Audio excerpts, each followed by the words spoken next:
Mari Audiotune Lovers, kita bersama-sama mendengarkan bab 47, masih dalam cerita Jangan Salahkan Aku Selingkuh, buah karya Renita April. Let's enjoy and happy listening. Dimas melangkah gontai masuk ke dalam rumahnya.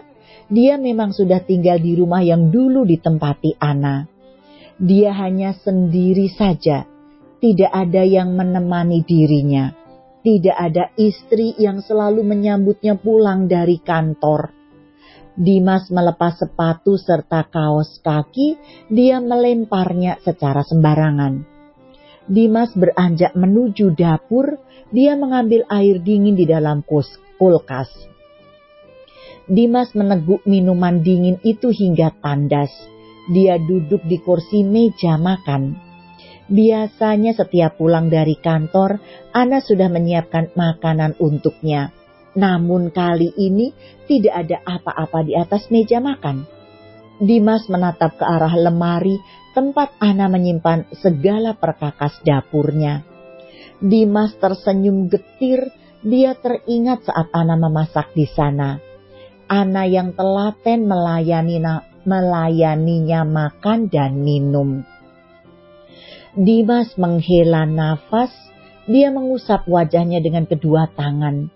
Dimas beranjak dari kursi meja makan, dia menaiki anak tangga menuju kamar tidur. Lagi-lagi Dimas teringat pada Ana, di mana sang istri dulunya menyiapkan pakaian ganti untuknya, membukakan jas serta dasi saat dia pulang dari kantor. Dimas menggeleng dan berusaha untuk tidak mengingatnya. Dia membuka lemari pakaian, lalu mengambil handuk serta baju ganti.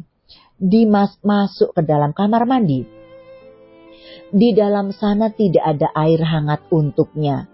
Biasanya air mandi hangat selalu tersedia di dalam bathtub kamar mandi.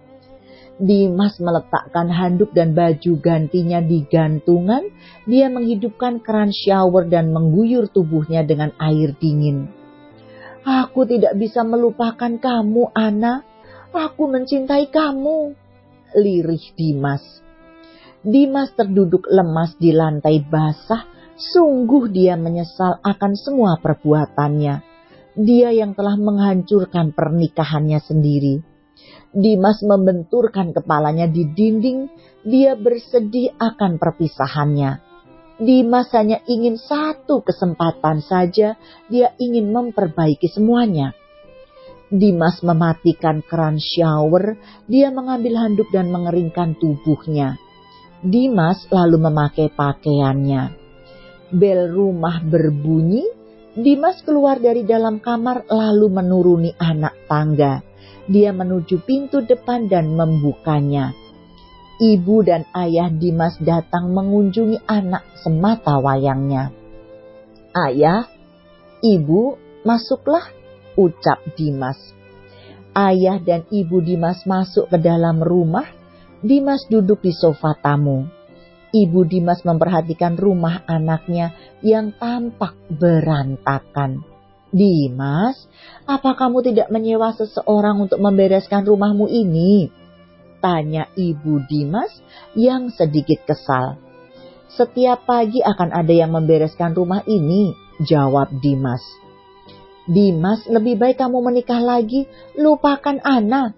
Dia itu tidak baik untuk kamu, ucap ayah Dimas. Dimas mengepal kedua tangannya. Apa kalian pernah berpikir tentang perasaanku? Seenaknya saja kalian menyuruhku untuk menikah. Dimas, kami ini orang tuamu. Kami tahu apa yang terbaik untuk hidupmu, sahut sang ibu. Kalian yang menghancurkan hidupku. Karena kalian aku berpisah dari Ana. Kalian yang selalu mengharapkan cucu hingga membuatku kehilangan Ana, pekik Dimas. Ayah Dimas turut emosi akan ucapan putranya. Dimas, kami memang menyuruhmu menikah lagi, tapi kami tidak menyuruh kamu berbuat tidak adil. Kamu sendiri yang salah, nak. Jika saja kamu bisa berbuat adil, maka Ana akan tetap bersamamu. sahut Ibu Dimas. "Sudahlah Bu, kita pulang saja. Ini semua salah dia sendiri," ucap sang ayah. Ayah dan Ibu Dimas keluar dari rumah mereka dan mereka pulang dari sana. Niat untuk menjenguk putranya malah menjadi pertengkaran. Dimas terduduk lemas di sofa. Dia teringat akan perkataan ayah dan ibunya.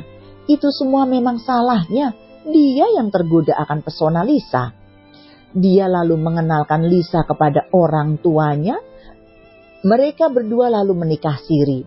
Dimas sendiri yang selalu menghabiskan malam-malam indahnya bersama Lisa. Semua itu memang kesalahannya sendiri. Dimas melangkah menaiki anak tangga satu persatu. Dia masuk ke dalam kamarnya. Dimas duduk di tepi ranjang kasur. Dia mengambil foto pernikahannya bersama Ana. Dimas mengusap lembut foto kenangan itu. "Beri aku satu kesempatan lagi, An. Aku akan menembus semua kesalahanku padamu."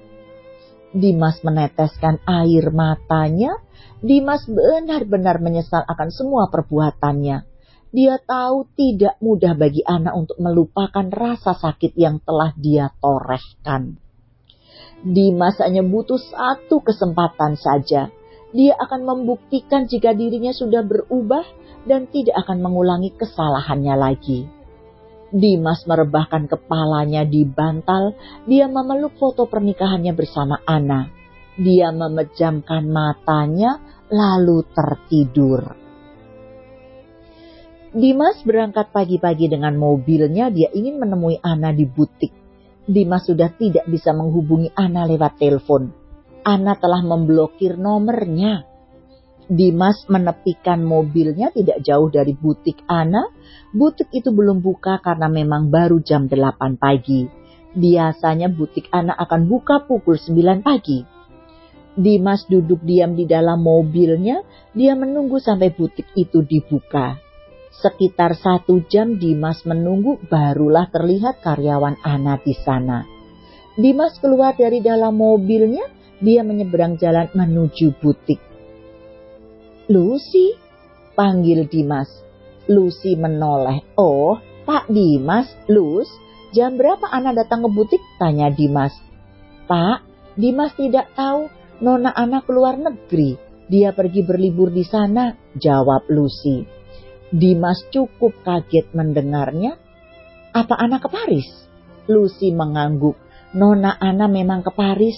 "Terima kasih, Lus," ucap Dimas. Dimas berlalu dari sana. Dia kembali menuju mobilnya. Dimas masuk ke dalam mobil. "Ana ke Paris, pasti dia ke rumah Tante Tika. Tapi aku tidak tahu di mana alamat rumahnya," gumam Dimas. Ana dan Dimas pernah liburan ke Paris saat itu. Ana dan Dimas tengah berbulan madu di tahun pernikahannya yang kedua.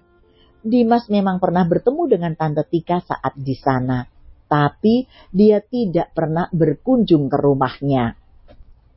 Mereka bertemu hanya di sebuah restoran hotel saja waktu itu, karena Dimas dan Ana hanya ingin menghabiskan waktu bulan madu mereka di sana. Dimas menghidupkan mesin mobilnya. Dia berlalu dari sana dan menuju kantor. Sesampainya di kantor, Dimas langsung menuju ruangan Dion. Dimas mengetuk pintu ruangan itu. Terdengar suara dari dalam yang mempersilahkan dirinya untuk masuk. Dimas mendorong pintu dan masuk ke dalam. "Selamat pagi Pak Dion," ucap Dimas. "Pagi, ada apa?" tanya Dion yang melihat Dimas tidak membawa berkas apapun. "Saya ingin mengambil cuti selama 2 minggu, ucap Dimas. "Kenapa memangnya?" tanya Dion. "Saya hanya ingin beristirahat sejenak, Pak. Tahun kemarin saya juga belum mengajukan cuti. Jadi saya ingin mengambilnya tahun ini," ucap Dimas. "Baiklah, aku akan menyetujuinya. Kamu lapor ke bagian kepegawaian lalu selesaikan semua pekerjaan kamu sebelum kamu cuti," ucap Dion. Dimas membungkukkan sedikit tubuhnya. "Terima kasih Pak Dion, kalau begitu saya permisi." Dimas keluar dari ruangan Dion. Dia pergi ke bagian personalia. Setelah itu dia mengerjakan semua pekerjaannya sebelum dia cuti. That's it. Dukung author dengan vote like dan juga komennya ya. catatan dari Renita April. Okay, Audiotune lovers, as usual, episode Listiawati will be back to read the next chapter. Please wait for me, stay put and stay tuned to be continued. Bersambung.